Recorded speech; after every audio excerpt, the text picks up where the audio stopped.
வணக்கம் பிள்ளைகளே. இன்றைக்கு நாங்கள் படிக்க போகிறது தொல்காப்பியம். இந்த தொல்காப்பியம் தமிழருடைய இலக்கண நூல்களில் ஒன்று தொல்காப்பியம். மிக கவனமாக கவனிக்க வேணும். தமிழருடைய இலக்கண நூல். இலக்கியங்கள் தோன்றிய பின் தான் இலக்கணங்கள் தோன்றி இருக்கின்றது என்பதை தொல்காப்பியரை அழகாக சொல்லுகின்றார்.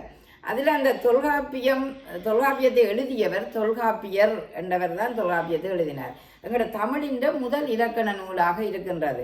ஏனென்றால் இந்த சங்க காலத்தில் முதற் சங்கம், இடைச்சங்கம், கடைச்சங்கம் என்று இருந்தது. அந்த 3 சங்கங்களில் 2 சங்கங்களும் கடற்கோளால் அழிந்தது.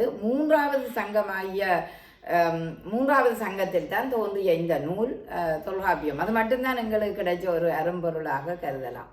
இலக்கிய இயல்புகளை கொண்டுதான் இந்த இலக்கண நூல் தொகுக்கப்பட்டது.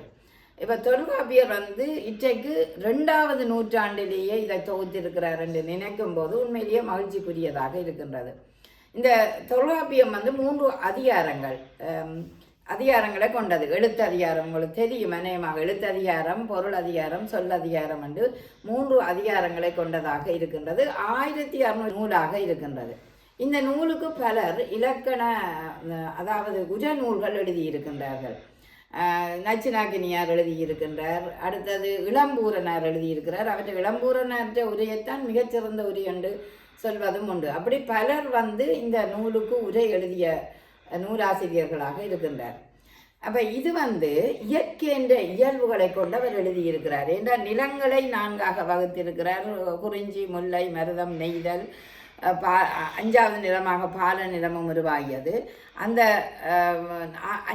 4 நிலங்களுக்குரிய அதாவது அந்த நிலங்களுக்குரிய பூக்களை எடுத்துத்தான் அந்த நிலங்களை உருவாக்கினார். குறிஞ்சி மலையும் மலை சார்ந்த இடத்திலும் பூக்கிறபடியால் அதை குறிஞ்சி பூ என்றும், அது மாதிரி முல்லை காடு சார்ந்த இடத்தில் பூக்கிறபடியால் முல்லைப்பூவை எடுத்திருக்கிறார்.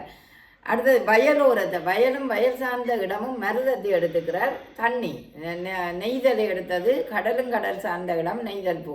அப்போ இப்படி ஒவ்வொன்றையும் அவர் அந்த பூக்களை எடுத்து இயற்கையோடு இணைந்து அகத்திணை புறத்திணை என்பதை கொண்டு காட்டிய ஒரு பெருமை இந்த தொல்காப்பியருக்கு இருக்கின்றது. அதனால் தொல்காப்பியம் உயிரியல் வாழ்க்கை முறைகளையும் கூறுற நூல் என்று சொல்லுவார்கள். ஒரு சிறந்த வாழ்க்கை முறைகளையும் இயல்புகளையும் கூறக்கூடிய ஒரு நூலாக இருக்கின்றது. பிற்காலத்தில் அதை எப்படி சொல்லுகிறார்கள்னா, இலக்கணத்துக்கு முதல் இலக்கியம் வந்தண்டும் பிறகு அந்த இலக்கண நூலை கொண்டு இலக்கிய நூல்கள் உருவாக்கப்பட்டது என்பதையும் அழகாக சொல்லியிருக்கிறார். எனவே தொல்காப்பியத்தை நீங்களும் படித்து மகிழுங்கள். அதிகாரத்தை அதில் சொல்லப்படுற விடயங்களை நீங்களும் கேட்டு உணருங்கள். நன்றி.